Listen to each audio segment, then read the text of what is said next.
So I'll shoot a couple of videos today. I just shot one for Nintendo and Coupang and Mercado Libre.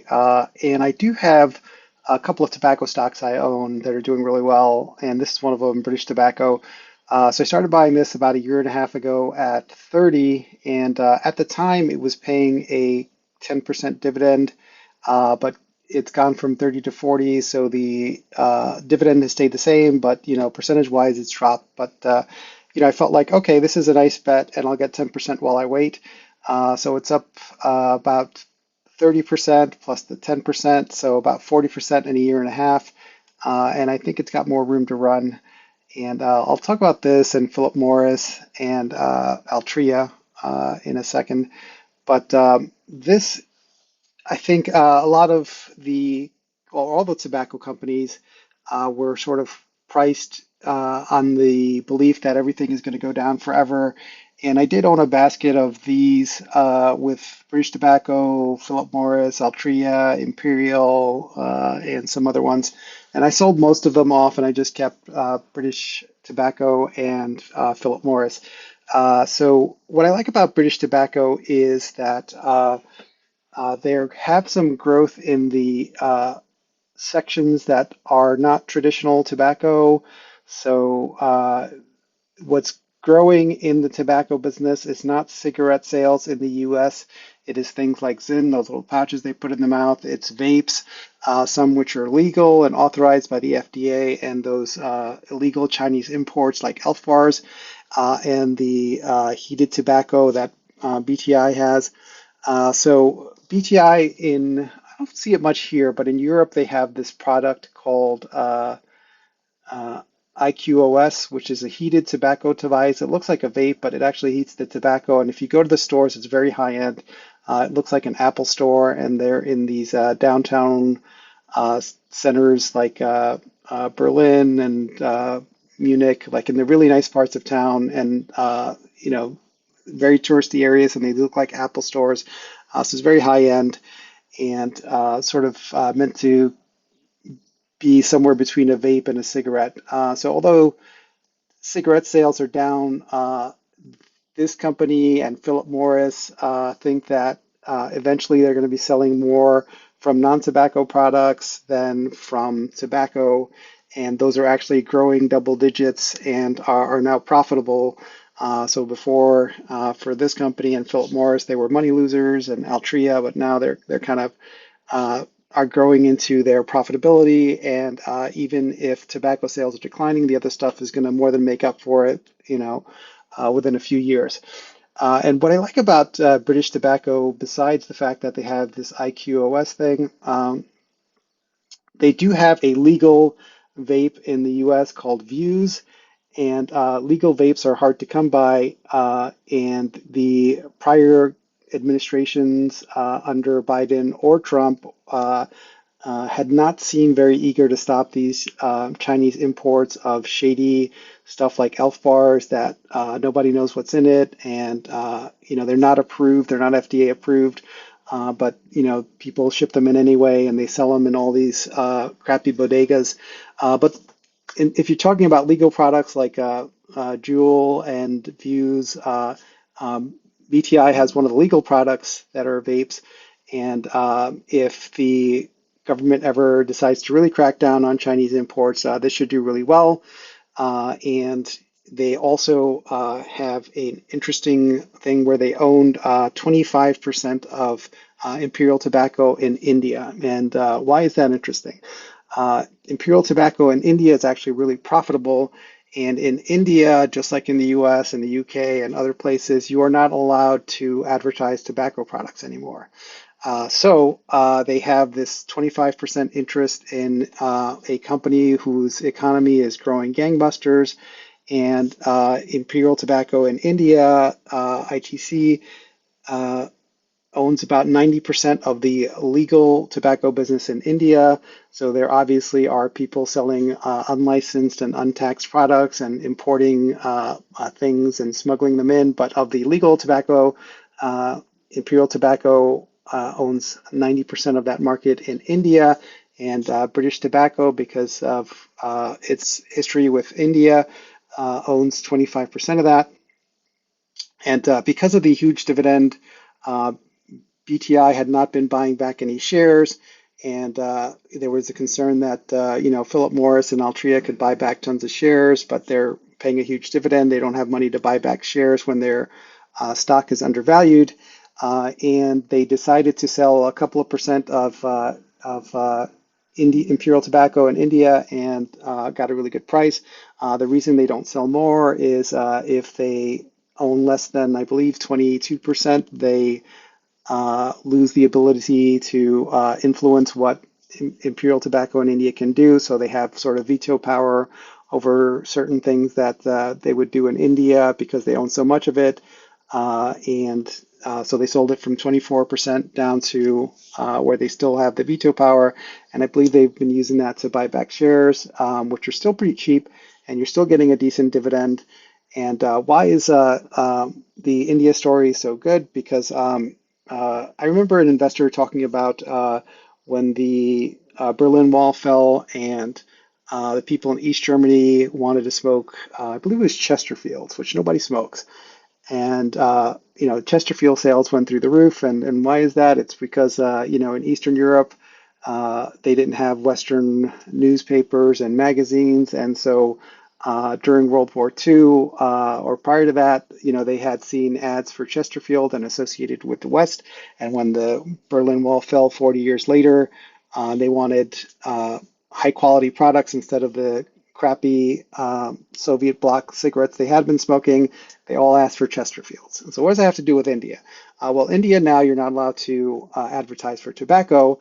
And if you own the brands that have 90% of the legal share in India, then if tobacco sales go up in India, they're going to go up in the 90% where people have seen ads for, and that's going to benefit Imperial Tobacco, which will benefit BTI. And well, why would tobacco sales go up in India? Because unlike in the US, where everyone is anti-tobacco and wants to sue them and attack them and don't want their kids to smoke, in the rest of the third world, tobacco sales are either steady or going up.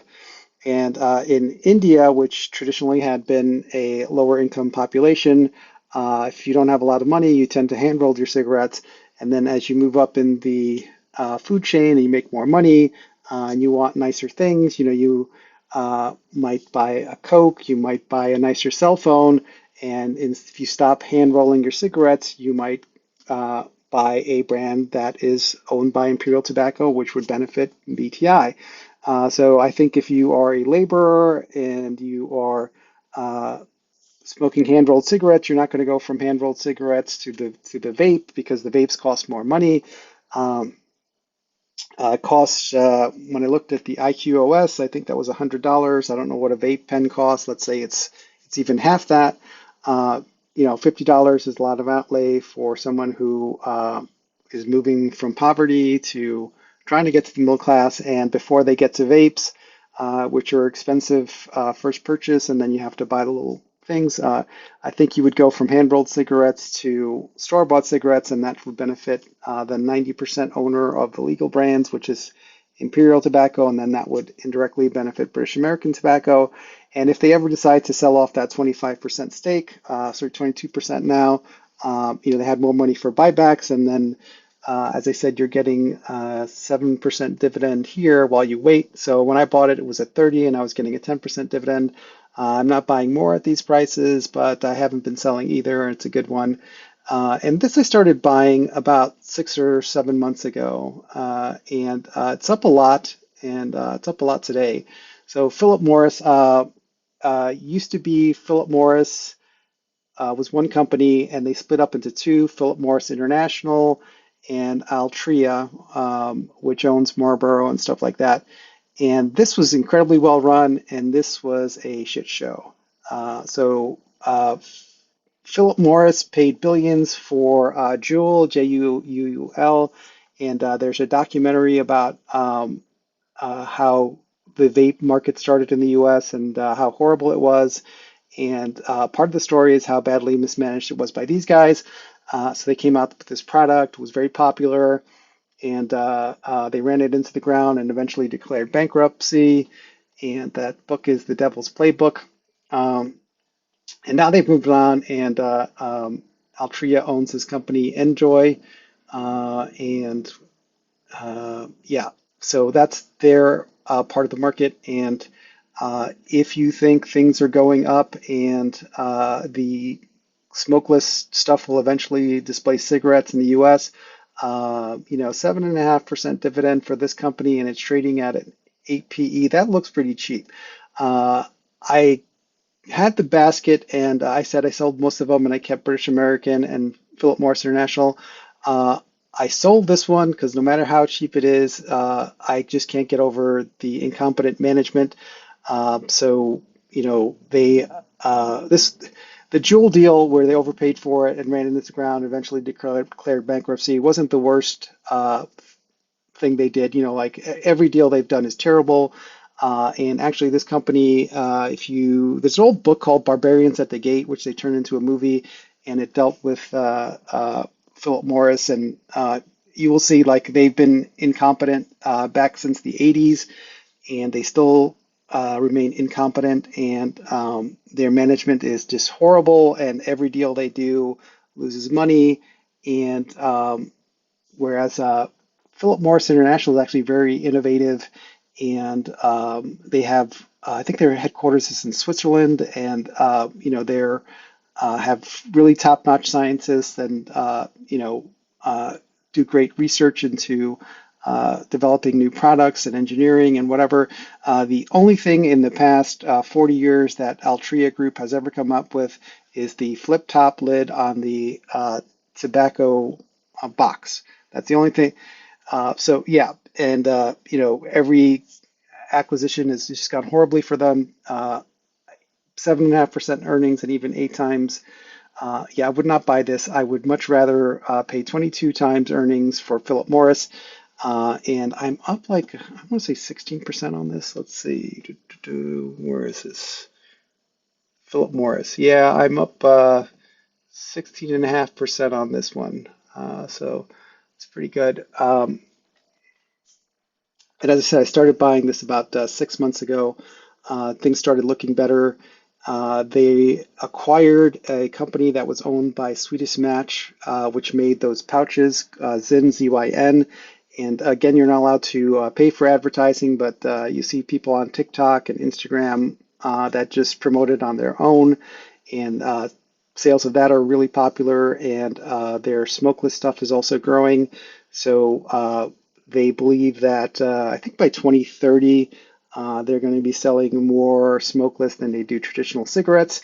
And so you're buying a growth story, and 22 times earnings and paying a 4% dividend. And the reason it's so cheap, even though it's growing, is because if you told somebody thinking of investing in a tobacco company, one, they would think you're evil. So people avoid things like cigarettes and oil and other things that are considered anti-ESG. There's a lot of people that won't invest in it at all. And two, they can't get past the first level thinking, which is like, oh, well, people smoke less and less cigarettes every year. This company is a melting ice cube. And, if you think further, it's like, no, well, the traditional cigarette market is shrinking, but the smokeless stuff like vapes, you see people vaping all the time, you see people using Zyn all the time, and that's growing. And it's no longer a money loser, it's making money and growing. And if it keeps growing at the rate it's growing, you're going to be making more from those than you do from cigarettes. So it's actually not a shrinking ice cube, it's actually growing. And you are paying a multiple that is very reasonable for a growing company. I'm not buying more at this price just because since I lost my job, I'm adding a lot more smaller positions and not adding to the medium and large positions. But I am sitting on this, and I'm happy with the return so far, and I'm happy with the growth trajectory. It's down 10% today. If it ever went down 10% in a day, I would add more. But I don't like to chase things when they go up because that doesn't work out well for me. But it's one to keep on your watch list, and if you are willing to avoid the ups and downs and just sit on it for a few years, I would buy more at this price. But as I said, with my current situation, when I was working, I didn't mind adding to certain things. And if they went down, I didn't mind sitting on them because I knew they would come back and I had money coming in. But now I'm sort of little more conservative. So if I own something like Scorpio Tankers, which I still own, and at one point was down 80%, and I just kept adding to it, and it ended up being a multi-bagger because I knew the market was wrong about it. Because just take out my pen and paper and add up everything. But I'm sort of in a different position now. So if something went down 80% and I don't have a regular salary coming in, that would be very distressing. So I'm trying to, instead of having a few large positions, which will do very well, and I can write out the losses, I'm having more of a diversified portfolio. And instead of 8 to 10 positions, I have over 20 now, and a lot of small bets. And this is one of the small bets. I think it's a 1% bet for me, but I like where it's going. I really like British American tobacco. I liked when I was getting a 10% dividend, and I'm not adding more at this price, but I will sit on these shares. And I'm not adding more at Philip Morris at this price, but I'm sitting on the shares. And this is just my thinking on it, thinking out loud, and it's not a recommendation to buy or sell. You do you. And good luck. If you have any questions about this, put them below. I'll try to answer it. And if you have any comments on it, like you disagree for XYZ, go ahead. And if you have something that you think I should look at, put it down. Maybe I can look at it. But yeah, the one of the things I like about this is that most people look at it. So Philip Morris and British American Tobacco, people hate it because it's a cigarette. A lot of energy companies you can get really cheap because people hate oil and gas. And I did make a bunch of money on Smith& and Wesson. I made like 50% in a year, and then I sold it. I think at 16, and then it went down to 10, and then I'm back in again. And if you told people you owned a gun company in many places, they would stop talking to you and unfriend you on Facebook. So uh, some of the things where you make the most money are the things you would be embarrassed to tell people you own, and cigarette companies are probably one of them. But they've done well for me, and if they do well for you, great. If you don't think this is for you because smoking is evil, that's fine too. Anyway, good luck out there.